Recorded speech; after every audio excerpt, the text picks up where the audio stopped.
Ô, pessoal, eu estou aqui com o Bruno Colontoni, que é cardiologista lá de Campinas, ou aqui pertinho de Campinas. Eu moro em Jundiaí, ele mora em Campinas, e eu entrei em contato com ele para a gente conversar sobre esse caso, né, do João Paulo Diniz, que faleceu de Nossa, eu não consigo falar direito, você fala melhor que eu, mas miocardiopatia hipertrófica. Surgiu muita discussão sobre, tá vendo, esporte é perigoso, não sei o que lá, pode morrer, tem que fazer exame, isso, aquilo. E eu vim conversar com o Bruno para explicar para a gente, primeiro, o que é a miocardiopatia hipertrófica. E se a gente precisa parar de fazer exercício, mas vamos começar pelo início, né, Bruno? Obrigado por você estar falando comigo e se apresenta para as pessoas aí, por favor. Fala, pessoal, tudo bem? Primeiro eu queria agradecer ao Sérgio aí pela oportunidade. Eu sou fã do canal, viu, Sérgio? Você não sabe, mas eu sigo você aí desde os 20 mil seguidores aí, das antigas mesmo. Inclusive, a minha primeira maratona eu corri com muita dica do canal aqui. Foi bem legal, 2016. E ainda treina com o Felipe Aracá e com a Gisele na G+, treinamento esportivo, meus amigos. Exatamente, treino com o pessoal aqui, com a Gi, com o Felipão. Bom, Sérgio, é o seguinte, cardiomiopatia hipertrófica é uma doença genética que você tem uma mutação dos genes que organizam a fibra muscular, e essa fibra muscular do coração, especificamente, ela passa a ficar... existe uma organização porque o estímulo elétrico passa por ela de maneira organizada. Então, o nosso coração, o eletrocardiograma, por exemplo, ele vai avaliando o estímulo elétrico do coração. Esse ciclo cardíaco, ele acontece porque tem um circuito elétrico ali dentro que corre de uma maneira organizada. E na cardiomiopatia hipertrófica, essas fibras são desorganizadas. E aí forma ali no meio fibrose. E tudo isso gera uma estrutura, que é uma estrutura que aumenta o risco de arritmias. Arritmias malignas do tipo parada cardíaca, que a gente chama, né? E o que acontece na população de atletas, quando o grupo é menor que 35 anos, cardiomiopatia hipertrófica é a principal causa de morte súbita durante a prática de atividades físicas competitivas, e aí vem a atenção para isso. Pega uma média na população aí de 1 a cada 20 mil ou 30 mil pessoas. Então não é tão raro, parece que é raro, mas não é tão raro. E tem uma característica familiar. E a gente teve aí essa triste notícia da morte do João Paulo Diniz e outros atletas, o Serginho do São Caetano. Isso que eu ia perguntar, se o Serginho teria sido o mesmo caso. Foi o mesmo caso, inclusive do Serginho também tem uma característica, porque ele também sabia da doença, e no caso dele foi bem complicado. O São Caetano teve uma responsabilidade criminal aí em cima, porque liberou ele para ser atleta do clube, mesmo tendo a contraindicação do cardiologista. Mas a do Serginho talvez foi quando inaugurou uma discussão, em especial na Sociedade de Cardiologia. Não é que não tinha, mas isso vai criando robustez, né? Na Sociedade Brasileira de Cardiologia e junto com a sociedade civil de uma maneira geral, para discutir um pouquinho sobre prevenção de morte súbita em atleta. Então, quando a gente vê um atleta que morre, quando você pega... Aí, se esse atleta é jovem, via de regra, você suspeita de cardiomiopatia hipertrófica como primeira hipótese. Depois de 35 anos, quando isso acontece, a primeira hipótese é infarto fulminante, durante o exercício. Que tipo de exame as pessoas devem fazer para descobrir se eles têm algum tipo de doença que possa prejudicá-lo no esporte?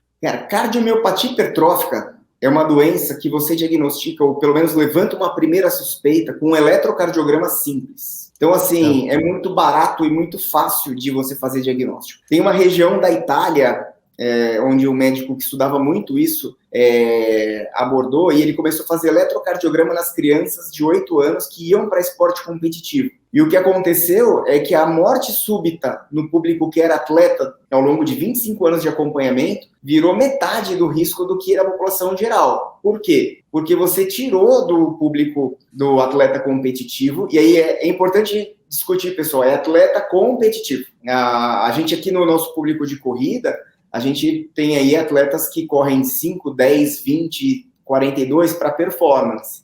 Outra coisa é você fazer atividade física, fazer um trotão, você fazer uma academia, você cuidar da sua saúde. E a gente pega muito, inclusive no trecho lá do livro do Abílio Diniz, que o Sérgio compartilhou comigo, e eu estava lendo o que ele falando sobre o João Paulo, que o médico falou para ele que não podia atravessar a rua. Então é o exagero, que aí não é o caso, mas para competição, a partir de um eletrocardiograma simples, você consegue suspeitar da hipótese diagnóstica. E você fazendo isso de maneira sistemática, você tira do público geral, né, do público que vai fazer a atividade física competitiva, esse risco maior aí de morte súbita durante o exercício, durante o esporte. Então não é uma condição tão rara, mas é muito fácil de detectar. Então não é que as pessoas agora não precisam ficar preocupadas com isso, né, Bruno? Porque existe muito aqueles casos de que quando rola uma morte no esporte, de repente o esporte é perigoso. Não, é muito pelo contrário. Perigoso é exatamente você ser sedentário, né?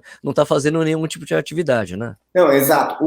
Existem os extremos, né? Então, o benefício do esporte em risco cardiovascular ele é em U, que a gente fala. Então, assim, se fazer um Ironman 3 vezes por ano, você vai ter um estresse oxidativo mais alto, exige atenção. Mas o esporte, ele é benéfico. Você só exige atenção, cuidado para você fazer ele da melhor maneira. O que não pode é você fazer atividade física competitiva sem um check-up cardiológico bem feito. E aí a gente pensa, poxa vida, é caro, eu não tenho acesso a um convênio, mas um eletrocardiograma simples e uma consulta com um médico é o mínimo que você precisa para começar a fazer atividade física. Tá, porque daí você pode realmente detectar esse tipo de condição, certo? Certo, e aí você vai investigar melhor. Se você pega alguma alteração no eletro, aí sim você faz alguma investigação mais elaborada, fazer ecocardiograma, ressonância, aí vê o que precisa. Mas, num primeiro momento, uma consulta, uma ausculta cardíaca e um eletro já resolve muito. E é muito simples de fazer. Muito simples de fazer, exatamente. Já consegue suspeitar e tirar você aí dessa exposição de risco maior. Agora, curiosidade minha, você já pintou um caso desse para você alguma vez no seu consultório? Já, tenho vários pacientes que têm cardiomiopatia hipertrófica. Eu não tive que ter nenhuma conversa na cardiomiopatia hipertrófica para tirar o paciente da atividade física competitiva. O que a gente pega muito é outras doenças, inclusive arritmia. Então, tem um menino novo aqui que tem uma arritmia, precisa fazer um procedimento lá de chama ablação, para ele voltar a correr meia maratona e correr a maratona que é o sonho dele. Então, ele está se preparando para receber o tratamento e voltar para o treino, enfim, voltar até a performance dele. Tirar um atleta de uma corrida de rua não é uma coisa simples, né? E então, assim, porque a paixão tem muita coisa envolvida além da saúde. Então, é um dilema grande. Mas todos os meus pacientes com cardiomiopatia hipertrófica, pelo contrário, eu preciso incentivar a fazer atividade física moderada para que eles se movimentem. Porque a tendência dos colegas não, fica em casa, fica parado, não pode mais fazer exercício. E às vezes vira a desculpa perfeita para você não fazer nada, né? É verdade. É a desculpa perfeita. Bom, mas nesses casos, quando o cara tem essa condição, é um trabalho provavelmente físico com um controle muito mais rígido de frequência cardíaca, é isso? Exato. Para você planejar um treinamento desse, a gente já chama de reabilitação cardíaca. Então, o ideal é fazer uma ergospirometria, por exemplo. E o professor de educação física, que manja de cuidar desse perfil de paciente, vai prescrever o exercício com a frequência cardíaca calculada a partir da ergospirometria. É diferente de uma prescrição de treinamento, como você vê, para a população geral, que geralmente eles fazem baseado na percepção do esforço, em alguns testes, né, de tempo, de tiros. Aqui não, porque aqui o grande problema são dois, na verdade, estresse oxidativo de um enduro, né? E o segundo passo é aumento e exposição a frequências cardíacas muito altas, que leva aí esse, entre aspas, tilt, né, no circuito elétrico do coração. Tá bom, então para finalizar, para a pessoa que pratica o esporte e que os parentes ou o parceiro ficou preocupado, não, tá vendo, é perigoso, o que eu faço? O que você recomenda que o cara faça, então, para deixar as pessoas tranquilas? Um check-up, pelo menos, com seu cardiologista de confiança. Para ele poder analisar e ver se você tem risco de ter alguma doença genética. Se você tem mais que 35 anos, você precisa fazer check-up anual, porque aí o risco é de infarto, né, para as complicações, e aí você precisa cuidar bem de pressão, glicose, gordura abdominal, uma boa dieta, uma boa qualidade do sono. Então, a grande questão, em especial para o público 30 a mais, digamos, é que quando você tem uma vida de atleta, você também tem que ter uma certa regularidade. No caso do João Paulo, que foi a cardiomiopatia hipertrófica, era genético, ele tinha essa vida regrada. Mas no caso da maioria das pessoas que morrem durante o esporte, no público 30 a mais, justamente é infarto durante o exercício, e aí tem que cuidar dos fatores de risco. Isso aí.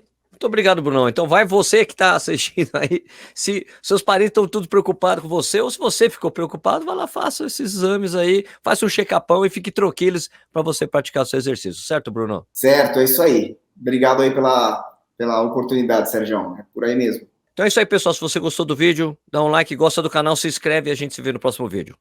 Foi!